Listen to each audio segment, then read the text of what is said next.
FA Nation, welcome to Fantasy Live DFS NBA live stream. John Impemba here with James Grande. James, just insane day of injury news breaking. I want to play every single shooting guard on the slate.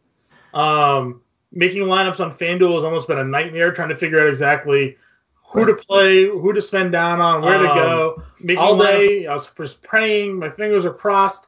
Eric Bledsoe would be ruled out because it opens up like George Hill value, a bunch of other value. He ends up being ruled in. There's still a whole bunch of injury news. My head's spinning. How are you feeling about it right now? I mean, like you said, the value would have been there if Bledsoe sat, but it would have made it easier for everybody as well. So, like, it is nice that there isn't just, like, now, like, you could realistically go on DraftKings and put in a lineup of just probably 9 guys of 20% ownership or more if Eric Bledsoe rolled out. So, I'm not necessarily mad about it because now it makes us think a little bit more than just kind of plugging and playing what the masses think. So that's always fun. What other injuries are we waiting on here? Because I know there's kind of been an extensive list today. Why don't we go over it? So the most recent news we got, Joel Embiid is magically on the injury report, and it's really no shocker because it seems like there's a star per night sitting out against teams like Atlanta or Phoenix, almost on a nightly basis, just to give their guys a rest. But he's a game time decision along with JJ Redick. Giannis officially out. Eric Bledsoe officially in. Enes Kanter is ill. He is out. Frankie Smokes also out, or Frankie Nicotine, or Frankie Nikitalina, his actual name. Damian Lillard is playing. Zach LaVine is playing. Amir Johnson is out. Take that for what it is. Backup to Joel Embiid, or backup to the backup's backup. He's also out. Derrick Rose is in. Ersan is in. DJ Wilson is in, which he started yesterday doubtful. So, you were kind of on the Ersan train, and it's kind of tough to go there with Wilson playing. Rodney Hood currently questionable. Miles Turner was ruled out earlier today. Mo Harkless is out. Ronnie Ellis Jefferson is out. Darren Collison, we're awaiting news, and Dennis Smith Jr. is out. In terms of Vegas, we just came on, or right before we came on, I mentioned that yes, it's definitely because the potential MVP is not playing, but the 231 Washington-Milwaukee game down to 226. It was 7.5. It is now 1 point, a 1 point spread. Milwaukee still favored. 232 in Atlanta, Philly. That spread has only moved 2 points. I'm interested to see if that has anything to do with Joel Embiid, but it has gone down. The spread has gone down 2 points. 223 in Brooklyn, Toronto, up 4 points since the start, since it opened. Dallas, Minnesota, 224. LA, Utah is down 1.5 to 215.5. A game usually the Lakers with such high tempo, high pace, lots of possessions, generally higher, but 215.5 in Utah. Charlotte, Portland, 223.5, solid total there. Not a lot of defense will be played. And our late night hammer, Chicago, Golden State, is 2 touchdowns and a 2 point conversion spread, and 219.5 total. My Bulls are were not good, but I mean every total on tonight's slate is 215 or higher.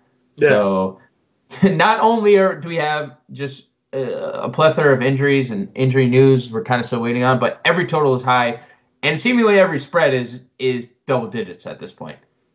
No, it's a pretty interesting slate to be part of today, and this is why I like these larger slates because the research is sort of can separate you a little bit. We saw the smaller slates yesterday, and as you said right before we jumped on air, if you had Aldridge and Westbrook and Jokic in your lineup, really didn't matter what the other combination players were. Like you're pretty much won money. So today's bigger slate, the research helps. But before we break down position by position here, let's give a shout out to the baseball season, James, because the MLB Draft Guide and Fantasy Alarm, the living draft guide by our own general manager here, Jim Bowden, is live on site.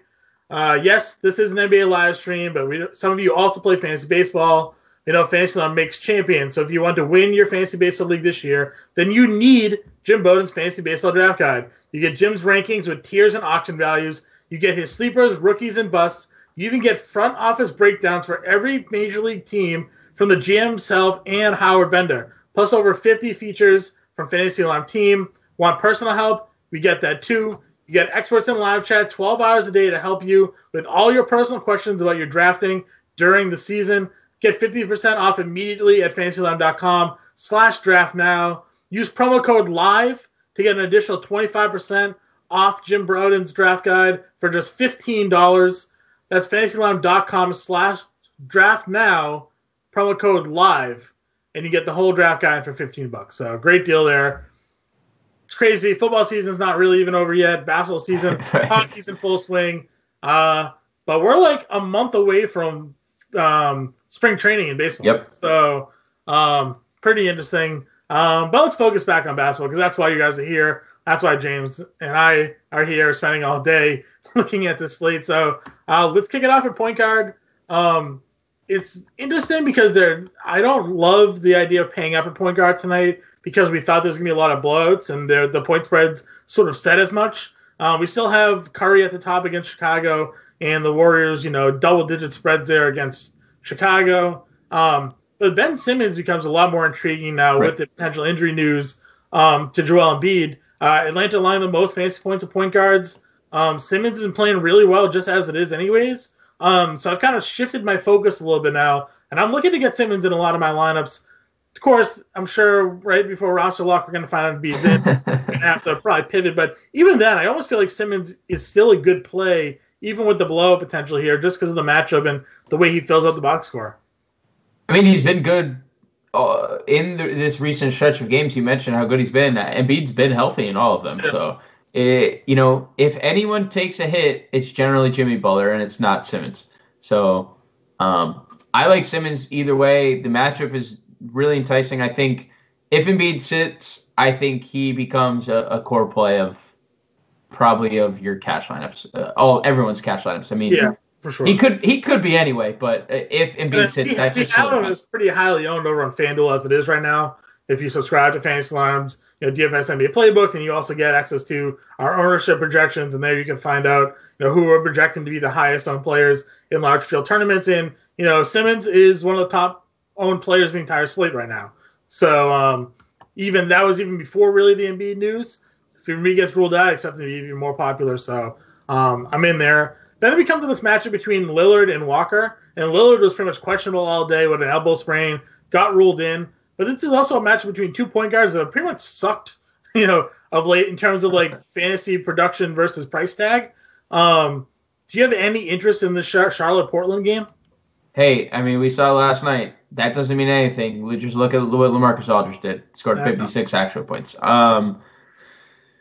I think if there were interest, I would game stack, not game stack, just literally plug both of these guys in and hope they both go off. Because it's a really nice total, and neither of them are defensive minded. They're both, they're both score first guards. So I think if there were a scenario where I'm playing them, it's in a tournament. I'm just playing them both together in like a fair and balanced build, and then that's it. But you don't play them in cash. You said they're too inconsistent right now. For of course, I mean, yes, they're still getting us fantasy points pretty at a high rate, but not to match their salary. So, I mean, the thing is, we saw Kemba at nearly 10K earlier in the year, and he's down to 8.3. So he's still averaging 25 actual points. So, it was only about 2 weeks ago that he went for 62 fantasy points. But I mean, again, you look at the recent production. 29, 35, 24, 22, 35 at 8.5. It's not really what you're looking for, so definitely more of a GPP play. Probably super contrarian because, like I said, I think a lot of people are going to go down. The next tier, also not really that interesting to me. Maybe you feel differently, but Lowry, Dunn, Ball, and Teague. Rose being back kind of kills Teague. I'll throw Eric Bledsoe in there because I think he's the most popular play now that he's in the lineup with Giannis ruled out. But of that next grouping, I guess if you just ignore Bledsoe for now because we'll get to him. What's your thoughts on the Lowry, Dunn, Ball, Teague tier? I'm kind of with you. I don't necessarily have an opinion on it. You don't play Dunn in a 15.5 point spread. I mean, That's crazy. Teague, you don't play him at nearly 7K with Derrick Rose coming back. And I mean, he only gave us 25 fantasy points the last game, and Derrick Rose wasn't there. So what is the? And he only played 25 minutes in a game that it was only but 2 points. Yeah. So I don't like this next tier. I like Bledsoe for all formats. I think you could probably play up to $3 in cash. Bledsoe, Brogdon, Middleton. The matchup is too good to pass up on. So honestly, though, like the price tag is what's really enticing, especially on DraftKings for Bledsoe. He's only 6'1", and he's averaging 1.45 fantasy points per minute with Giannis off the floor. In a cash game format, like I don't know if I'm going to pass that up. No, at least on DraftKings. No, I agree with you. I mean, I think DraftKings, you mentioned good price tag, but just given the depth, really, a point guard, you're right. Not spending up on FanDuel, I think is very much in play. If we shoot down the value, again, we're kind of sort of hoping, George Hill was going to be there. He's not anymore. With Bledsoe being in, in the playbook, I had mentioned Moutier. I know Indiana really good against defending the point guard position, but he had a good game against him in that first go around. They're at home. $6,000, not the worst, but there's just really no real value here. I mean, Jeremy Lin has played good in 2 straight games now. He didn't start the other day, but he came off the bench, had a lot of success. I wouldn't mind seeing that again, but you can't really trust that all of a sudden he's going to continue playing this way because you don't know how the coach is going to use him. Napier maybe is interesting if you think a blowout's going to happen against Brooklyn because he plays a lot of minutes off the bench in blowout scenarios, and he sort of has a defined role anyways. And then TJ McConnell's a guy that we can always use. And if Embiid's ruled out, maybe McConnell becomes a little bit more valuable because of the way that rotation is going to have to shift for them. I think if any of those guys intrigue me the most, it's probably Lin. Because even with Kevin Huerter back last game, he played 28 minutes, and he took 18 shots. So, right. And we've seen him in blowouts all year. Like, Lin has been in the second unit playing in blowouts. So, like, if this game does blow out, we should probably see him here playing 20-plus minutes again.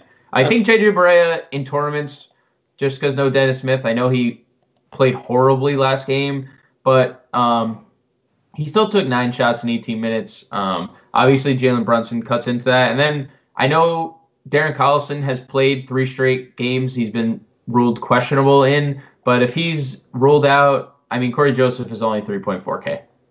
So right. That would change a lot, I think. Like that, because it's against the Knicks. Like if you're projecting blowout for the Bulls, is Archie Docino interest you? Sure. Yeah. I mean, they're starting to give like. It would be an uber contrarian lineup play to throw him in there. Yeah. So it's just everyone's starting to get minutes again. Like Blakeney's back in the rotation. Shaq Harrison's still there. So like, yeah, he's okay. But. Do we need to do it on 9 games? But I get what you're saying because it's a 16-point spread. So right. You could do it. It's not the worst. Okay. Moving on over to shooting guard. Obviously, James Harden's up there. And now knowing that the other sort of top price plays are all getting ruled out with Giannis and then Embiid now questionable. Curry and Durant are in tough spots, as you said, 15-point spread. It almost makes Harden like the obvious spend up, like highest owned player cash games. But as I've been saying to you now for the last couple hours, I really want to fade him. I don't, because there's just so much depth, and that his salary can be used to just make like a really solid, fair and balanced lineup today.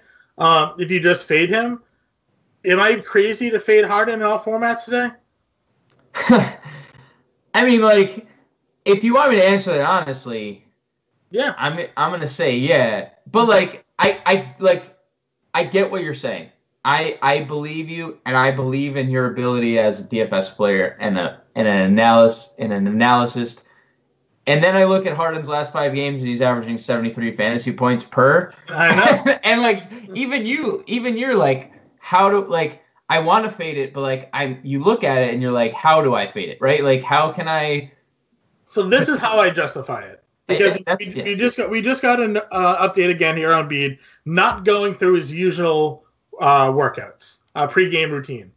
Doesn't sound good. Doesn't sound good. He left practice today early because his foot was hurting him or his ankle was hurting him. He had to get treatment. Now he's not going through his usual pregame workouts.